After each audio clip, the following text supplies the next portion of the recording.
held the union's annual conference, it was part of a secret strategy to destroy the NUM's strength. The vote is tomorrow. Mr. Scargill is now opposed by the retiring Vice President, Mr. Mick McGahey. He said, without flexibility, we become a monument, not a movement. A well-timed visit gave the British Coal chairman the chance to spell out the opportunities the planned £90 million investment offers, a total of more than 1,600 direct and indirect jobs. Work could begin by the end of the year. Sir Robert insisted his threat to abandon this and other projects without six-day production was not a bluff, and stressed that the Margham's coking coal would be replacing imported coal at the nearby Port Talbot Steelworks, where there was a continuous 7-day shift system. Miners don't have to work 6 days, but to work shifts which cover 6 days' production. We can no longer go ahead with those projects unless we have an assurance on this kind of working. The capital investment in a new mine is 2.5 times of that in one of our existing mines, and there's really no way we can go ahead if we're only using that expensive equipment a third of the time. Developments like Asfordby and Leicestershire would also benefit from a 6-day production deal. 10 new mines, many in greenfield sites, are planned over 5 years. If the NUM won't man them, says British Coal, other unions will. At the NUM's conference on the Isle of Bute, 6-day production has already split the union's executive. Now it threatens to split the union itself. Union President Arthur Scargill says cheap coal from a handful of super pits won't stop British Coal from closing 31 mines and axing 40,000 jobs. Others, like retiring Vice President Mick McGahey, believe the NUM will have to accept the principle of flexible working. The powerful Yorkshire miners are backing Mr. Scargill, giving him a majority of about 2 to 1 against 6-day production. But South Wales has already said it's prepared to work 6 days at Margham, a move Mr. Scargill said could affect all miners. The issue of the 6-day week is not about Margham. It's about the board's attempt to introduce a 6-day working week and close pits in other parts of the British coalfield. And this union has got to fully understand that point. This union, therefore, at this conference must cease any infighting and begin to face the common enemy. Some delegates do accept British Coal's undertaking that miners won't work longer hours overall. No one said to us anything about 7-day working. No one said anything to us about men working 6 days. If they did, I wouldn't be in support. What they said is, we want the equipment to work 6 days, not the men. But Mr. Scargill says British Coal is lying. Quite frankly, the National Coal Board are asking our members to work longer hours underground, and they're asking them to work a longer working week, irrespective of what they're offering in return.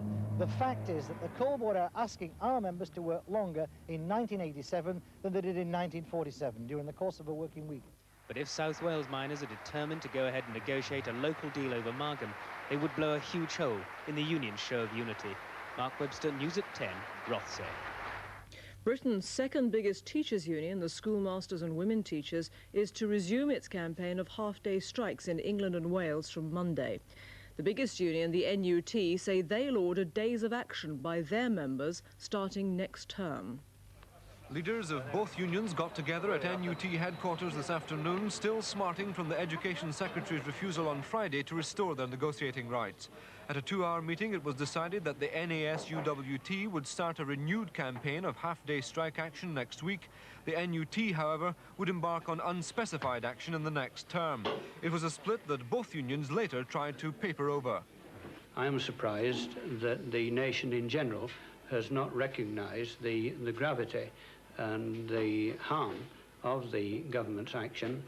I'm sure if they will think about it, they will understand that this particular government action is one which a union cannot allow to pass unchallenged. The difference between us for the rest of this term ought to be looked at in the context of our commitment, reinforced today, to jointly campaign for the restoration of negotiating rights for teachers.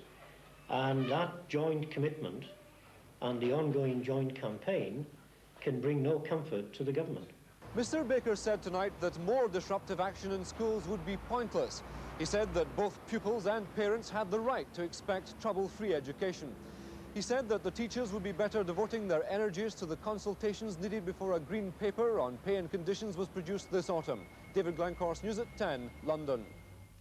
The Middlesbrough MP, Mr. Stuart Bell, has accused social services officials of exaggerating the child sex abuse scandal in Cleveland. Mr. Bell said they were empire building in an attempt to get extra money and staff. He'll present his findings to the Health Minister, Mr. Tony Newton, tomorrow. The council said today it was satisfied that more money was needed to deal with child abuse. Mr. Bell says the whole crisis in Cleveland had been deliberately manufactured by some people inside the Social Services Department to get more cash for their work, or, as he put it, empire building. It resulted in £86,000 being voted their way by the council. Misleading figures have been produced to show that 1 in 5 girls and 1 in 10 boys had experienced sexual abuse in Cleveland. There is no evidence to justify any of those figures. It was stated in this particular committee that on this basis there would be 14,000 girls sexually abused and 7,000 boys sexually abused. Those figures have no basis in fact and no substantiation in evidence. Mr. Bell says social services officials misled councillors to get more money for more social workers, more training and more lawyers. They also want more money to be spent on identifying high-risk families. His report contains several distressing, as he put it, chapter and verse allegations. None of the cases he mentions are before the courts. He cites an example where 3 children had been taken from school for a medical examination, never to be seen again by either parents or teachers. In another, he claims a social worker threatened a mother of 3 at 1 in the morning that unless her 2 children were brought immediately to a hospital, the police would be called in to collect them. And in a third, a constituent told him in a letter, "I'm now faced with a wall of silence. I'm not even allowed to know where my child is. I'm not allowed to see her. I can get no information whatsoever." The council leader challenges Stuart Bell's findings. But I don't think that we are looking at an empire-building situation with the kind of horrendous problems that our social department has had to handle. The director of the department have done a very good job in a very difficult circumstances. Another Cleveland MP, Richard Holt, said he was appalled by social services plans to video reunions between allegedly abused children and their parents. He said it smacked of Big Brother at its worst. A social services spokesman said they'd hoped to record the interaction between parents and children, but would now be taking legal advice before proceeding. The Environment Secretary, Mr. Ridley, was barracked by opposition MPs in the Commons tonight. They said they weren't being given enough time to debate the effects of the local government bill on Scotland. Earlier, Mr. Ridley explained his plans to replace rates with a poll tax in England and Wales to more than 100 Conservative backbenchers. He said he'd had strong support, but he admitted there was some opposition. The Commons Committee room was crammed with Conservative MPs, many of them apparently alarmed by reports of how the poll tax would work. But Nicholas Ridley, the Environment Secretary, told them the community charge was the only fair alternative to the rates. In the past, rates have been levied per house, with the larger houses paying more than smaller. But under the new system, every adult will pay. So 3 people will pay 3 times as much as a single person, whatever type of house they live in. But the government argues that the present system is unfair because, in the same type of house, the single person must pay the same as a family of 3 adults. They also say that if everyone in the community has to pay, there'll be much more pressure to keep town hall spending down. But now, Labour's Jack Straw has come up with figures based on government estimates which show the tax will hit the northern industrial areas and the inner cities much harder than the south. One family hit the hardest would be, for example, the Waters of Camberwell, London. At present, the family of 11 pay £431. Under present proposals, they'd face a bill for 7 working adults of about £4,000. This is an extreme example, but illustrates the cause of backbench unhappiness. Although rates are a rough and ready tax in some places, in particular if you're a person living alone, they are a much fairer reflection of ability to pay than any community charge will be. The administration of community charge will be positively frightening, particularly in the inner cities, and the political implications are uncertain. We've given all the detail, all the information, everything. We put it in our manifesto. It went right through the election without anybody getting very excited about it. And since the election, the press have tried to stoke up this great campaign, this great rebellion going on. It is not the case. There is no such problem. And so what have we got to make concessions about? The Conservative rebellion on the poll tax is of the iceberg variety, with many people holding reservations, but only a few making them public. Even among the opponents, there's a realization that this bill will become law, but they're still hoping for changes to make its impact less dramatic. Peter Allen, News at 10, Westminster. In the Soviet Union, 3 officials are to go on trial at Chernobyl tomorrow, charged with criminal negligence over last year's nuclear disaster. They're accused of failing to supervise experiments which led to the explosion and the fire that killed 31 people and injured hundreds more. If they're convicted, they face up to 12 years in jail. This is the way the Soviets like to portray the Chernobyl accident. As a battle fought and won against overwhelming odds. Science and civil engineering pitted against a nuclear terror. The courage and initiative of ordinary Russians to the fore. It's an historic theme, familiar to every Soviet schoolchild. But like all official histories, it's not so much inaccurate as incomplete. Those gaps are unlikely to be filled when 3 local plant officials go on trial here, in a hall inside the near-deserted radiation exclusion zone. They're charged with criminal negligence and failing to take action when the number 4 reactor exploded and caught fire on April the 26th last year. It was the world's worst nuclear accident. 31 people died. More than 200 were injured. 135,000 were evacuated from homes in the Ukraine and Belarus. Few have returned. Thousands of acres of some of the Soviet Union's best agricultural land now stand contaminated. Fields polluted. Orchards poisoned. Forests turned red by radiation. And the human cost. This American specialist who treated Chernobyl victims in Moscow predicts 60,000 extra cancer-linked deaths within 50 years, 40% of them in the Soviet Union. But there's another long-term casualty of Chernobyl. By holding the trial in Chernobyl itself and restricting foreign press access, Mr. Gorbachev's drive for glasnost, or openness in public affairs, is looking somewhat tarnished. With just the plant's director and chief engineers in the dock, the trial will focus simply on what went wrong at the reactor. An official inquiry has already blamed that on unauthorized experiments by staff. They shut down the reactor's safety systems to see how long stable power could be held by diesel generators. 67 have already been sacked, including 20 from this control room. But this trial won't answer some of the key questions. Why the accident was at first denied by officials for 48 hours. Why evacuating 50,000 living alongside the reactor started only 36 hours after the explosion. And why no one stopped the sale of dairy products from Chernobyl for 10 days after the accident. This magazine is the latest to focus on what went wrong. It alleges senior Ukraine party members sent their children to safety at Black Sea resorts, while locals were kept in the dark about radiation dangers. It describes a lack of safety equipment for rescue workers, who say they were not fully informed about the massive release of radiation. The reluctance to direct the judicial process at Ukraine party officials, whose lead extending to Moscow itself for the quality of decision-making in those crucial hours and days after the accident. And while the trial's findings will do nothing to diminish the heroism of those who fought the flames, it will also do nothing to establish the broader responsibilities for Chernobyl's continued threat to this part of Russia and abroad. Ian Glover-James, News at 10, Moscow. Here, the Greater Manchester Police are sure they're doing the right thing in searching for another child's body on the moors. A report next. Plus, England have to think again after the test.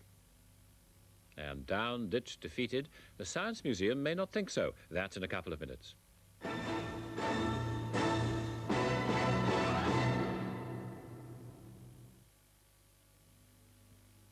did you get the tickets? Of course. See you in Vienna at 7.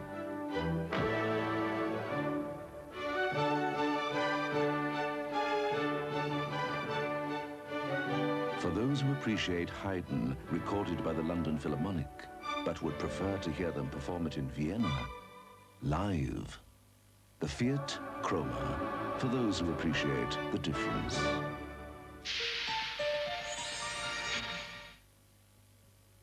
Fuji have developed some of the world's most easy-to-use automatic cameras. The first with drop-in load using Fuji or any 35mm film. Fuji drop-in load cameras are so highly developed, They help you capture true-to-life pictures, whatever the occasion, even when they're being taken by one of the world's most undeveloped photographers. The new drop-in-load Fuji cameras from £29.95. Just for the feel of it, the fun of it, just for the splash of it, Diet Coca-Cola. Just for the one of it, 1 calorie. The feeling I get from it, Diet Coca-Cola. Just for the shape of it, Diet Coke. Just for the fun, woo! Just for the thrill, yeah. Diet Coca-Cola. Just for the taste of it, from Coca-Cola. Just for the look of it, Diet Coca-Cola.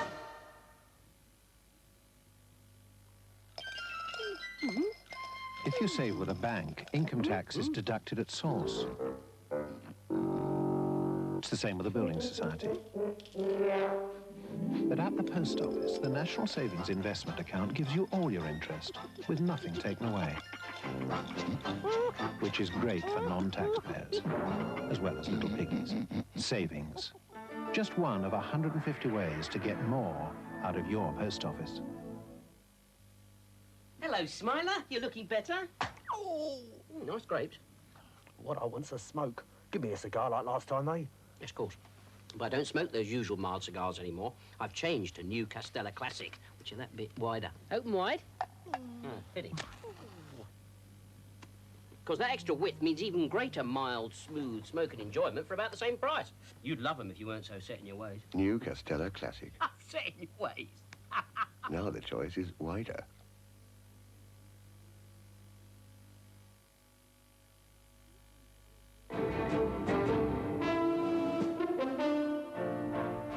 The Chief Constable of Greater Manchester, Mr James Anderton, said today it was right to go on searching for the body of 12-year-old Keith Bennett, who disappeared at the time of the Moors murders 24 years ago. Mr Anderton said people were entitled to know the full truth. Mr Anderton arrived unannounced for his first visit to the Moors search. He wanted to publicly thank his small team and defend an operation which brought back 2 sadistic killers to the burial grounds of their young victims. Mr Topping immediately denied reports that he'd struck a deal. Yeah, a deal between the police and Brady about... Are you saying categorically there was no discussion about prosecution? Categorically, no deal. Search leader and chief constable then led their officers on the same route Ian Brady and Myra Hindley thought they took 2.5 decades ago. Both took note of the changes. Quarry blasting and major work on the brook by the local water authority had altered this beauty spot. Both agreed that 3 days ago, when Brady made his dramatic appearance here, he was disorientated. In the afternoon, Mr Topping took his team to the first area Brady led them to. They viewed the gully at Shiny Brook, noting all the blasting and excavation which had reshaped it. At this stage, Mr Topping and his specialist 8-man team have been assessing the situation, rewalking Brady's steps and looking at what he's been able to tell them. That's fine. Both Mr Anderton and his search leader say criticism of the operation has been proved unjustified. It must be very important for the families of the missing children, dead and presumed dead, to know that the truth is known. It could turn what could have been many, many weeks of work into perhaps just a few. Tomorrow, Mr Topping had hoped to start digging again, but he may need even more detailed evaluation before he can do what Brady couldn't, pinpoint the last remaining grave here on the moors. Andrew Simmons, News at 10, Shiny Brook. The Conservatives' former Deputy Chairman, Mr Geoffrey Archer, told the High Court today there was no truth in newspaper allegations that he had associated with a prostitute. Mr Archer is suing the Star newspaper and its editor, Mr Lloyd Turner, over a report last November. The Star denies libel. Mr Archer arrived at the High Court with his wife Mary. The prostitute at the centre of the allegations, Monica Coughlin, was not in court today. Lloyd Turner, editor of the Daily Star, which published her claims, was named in the writ. Appearing for Mr Archer, Mr Robert Alexander QC said the Daily Star had tried to ruin his client by implying that Miss Coughlin had had sexual intercourse with him, including kinky sex. The paper had published wounding, damaging, libelous and defamatory remarks. The court heard tape recordings of telephone conversations between Miss Coughlin and Mr. Archer. These recordings had been made unknown to Mr. Archer by the News of the World. In the first call, Miss Coughlin put it to Mr. Archer that he'd been one of her clients and that a man was putting pressure on her to give her story to the magazine Private Eye.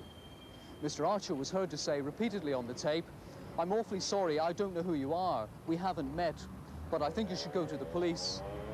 In a later telephone call, Mr. Archer said she should not talk to reporters, but he promised to help her by giving her money so that she could go abroad for a period.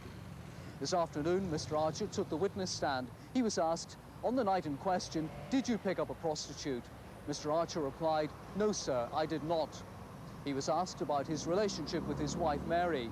Mr. Archer said she was the most remarkable woman he'd ever met. At that point, Mrs. Archer began to cry. The case continues tomorrow. John Draper, News at 10 at the High Court. Labour's leader, Mr. Kinnock, says his party must stop fighting old battles and should not be afraid now to talk the language of self-interest. The early congratulations within the Labour Party about what they see as the fine campaign they fought have inevitably given way to more sombre thoughts about why they lost and by such a large margin. There are those within the Labour Party who believe that Mrs. Thatcher won because of a successful appeal to people's individual prosperity, or as some Labour MPs would put it, people's individual selfishness. Let's face it, one NEC member told me today, it was an election about money.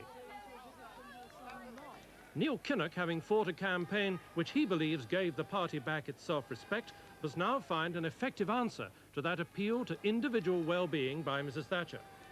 Put another way, it's the question one party worker asked point-blank at a Labour meeting at Westminster today. What do we say, he asked, to a potential Labour voter who's bought his council house, owns a car and has a few gas shares?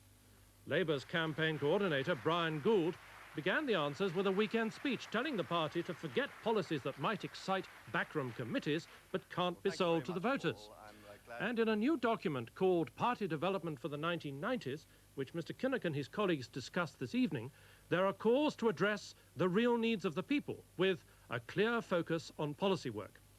Mr. Kinnock himself told his colleagues not to be afraid to talk the language of self-interest, but, he said, it must be the self-interest of good schools, good hospitals, caring for the elderly and safe streets, the logical development, he said, of individual self-interest. So, are there to be new or different policies? Well, it's too early to say. Mr. Kinnock said Labour would now assess its present strengths and weaknesses and discuss a document on that at the party conference in Brighton, with a big policy meeting later this autumn. But the Labour leader reacts with considerable anger to any suggestion that Labour might trim its essential policies because of Mrs. Thatcher's success. The new Labour MP, Mr. Burnet Grant, warned the government tonight that it was sitting on a powder keg in the inner cities. It was his maiden speech in the Commons. Unless the political system is able to offer some prospects, particularly to our young people, particularly to our young black people, then they will find other means of expressing their frustration. I believe that we are sitting on a powder keg in the inner cities, and this bill and future government legislation could be the spark which ignites it. I don't want to come back here in a year's time and say to this House, I told you so. In South Korea, the government has begun freeing some of its political prisoners. Nearly 200 were released today to a joyous reception. 300 more will be out in the next few days.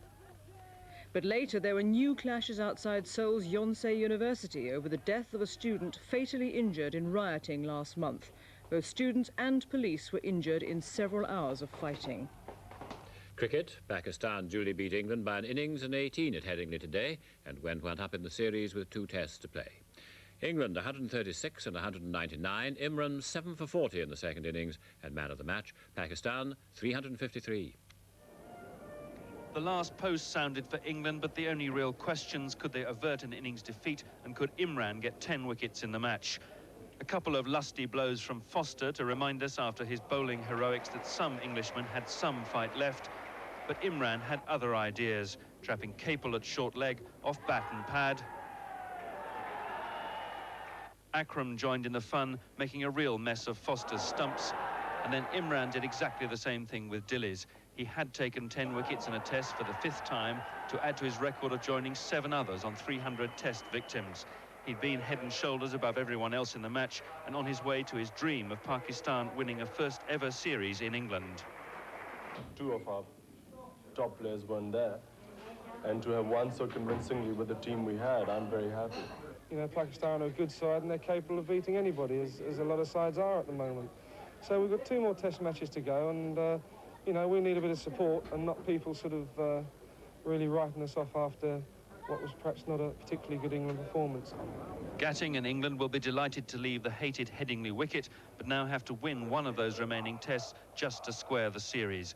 Giles Smith, ITN Sport, Headingley.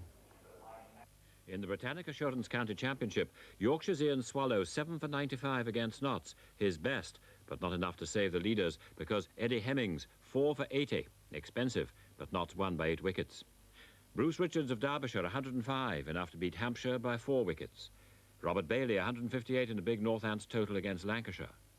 Leicestershire's Jonathan Agnew 5 for 37 to make Surrey follow on.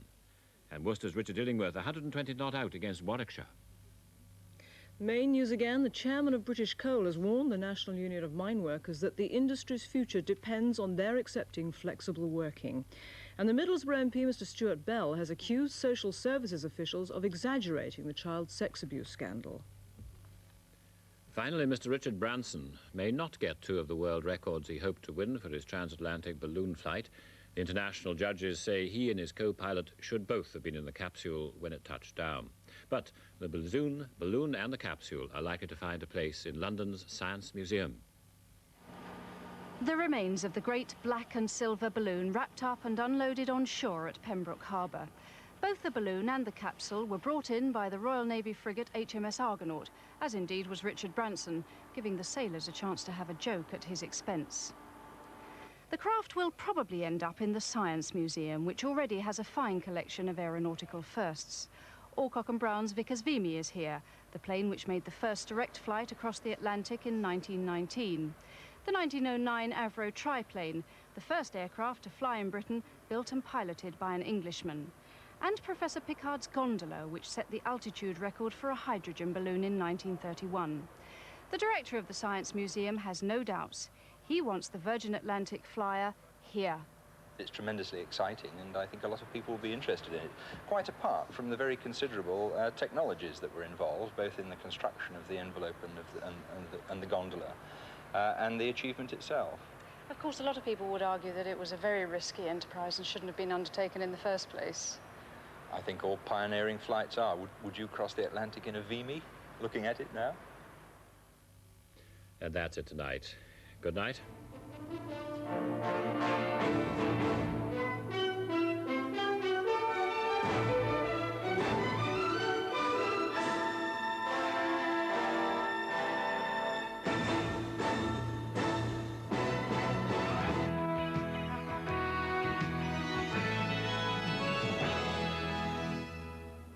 Good evening. A Staffordshire miner was tonight jailed for life for the murder of a prostitute from Stoke-on-Trent.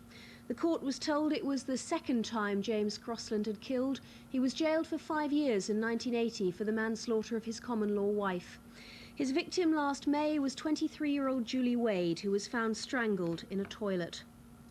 Surgeons have failed to save the arm of a woman who fell under a train in Oxfordshire. The accident happened on Didcot Station as the woman, Patricia Nutt, was saying goodbye to her estranged husband. The couple had spent the day together trying to patch up their marriage. Mrs. Nutt got her arm caught as a train pulled out and she fell under the wheels. A man's been remanded in custody charged with murder after a body was found in a brook at Silverdale in Staffordshire. James Daly, who's 24, is accused of killing Naresh Mahindra, who disappeared on June the 11th. Workers at the Massey Ferguson tractor factory in Coventry have voted for a second time to take strike action. It's over the firm's plans for 800 redundancies. The workers had previously voted for industrial action, but the company took the unions to court, saying their ballot wasn't legal. The result of a second ballot shows the number in favour of action has gone up. Meanwhile, almost 300 jobs are to go at GEC's Helen Street factory in Coventry. The company is seeking volunteers for most of the redundancies. The cuts follow the introduction of new technology. They're going ahead despite a recent order worth £50 million. A look at the weather now for the central region. Tonight it'll be dry and warm with a few mist patches at dawn. A minimum temperature of 13 Celsius, 55 Fahrenheit. Tomorrow we're in for another wonderful day, dry with sunny periods and temperatures reaching 23 Celsius, that's 73 Fahrenheit. A little cooler than today and it should feel less humid. That's it from the newsroom for now. We'll be back with our next bulletin just after 1 o'clock in the morning. Bye-bye.